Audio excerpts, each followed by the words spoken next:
Exactly 2 weeks after the death of George Floyd, 9 of the 13 members of the city council in Minneapolis have promised to dismantle the city's police department and replace it with a new system of public safety.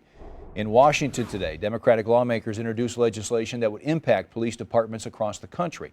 Among the changes, a ban on the use of chokeholds to subdue suspects, and also legislation to make it easier to prosecute officers for police brutality. Here at home, Board of Aldermen President Lewis Reed filed legislation to change the use of force policy at the St. Louis Police Department. It would ban officers from using chokeholds. It would also require officers to use de-escalation tactics when appropriate and possibly in place of use of force tactics. The Board of Aldermen plans to read that bill on Friday. Tonight, there's also a growing push to defund police in St. Louis. News 4's Kim St. Ange is talking with protesters about how that would work. She's live in front of police headquarters. And Kim, I know a lot of people want to know what that means exactly, defunding the police. Right, because we keep seeing it at so many of these protests we're covering, Steve. Well, there's about 1,300 officers who work for the St. Louis City Police Department. And many of these protesters I'm talking with about this and their call to defund the police say it really means nothing about getting rid of all those officers. Instead, they say it means taking some of the money from the department's budget and putting it back into the community.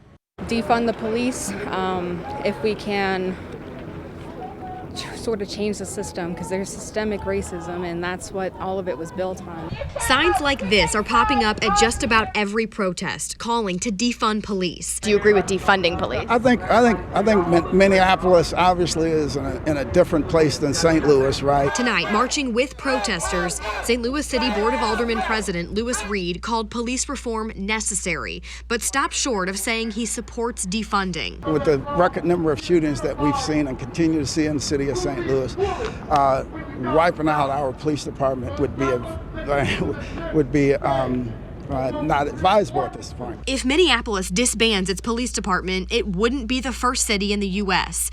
Camden, New Jersey dismantled its department in 2012 as the city saw a record number of murders. Officers were retrained and a new, larger force was built with the county, focusing on community service. A New Jersey newspaper reporting overall crime is down double digits.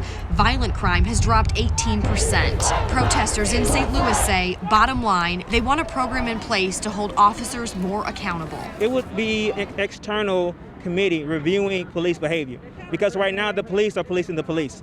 So it's like a no snitching policy with the police. They do something that they're not supposed to do, and they just kind of keep it in ranks.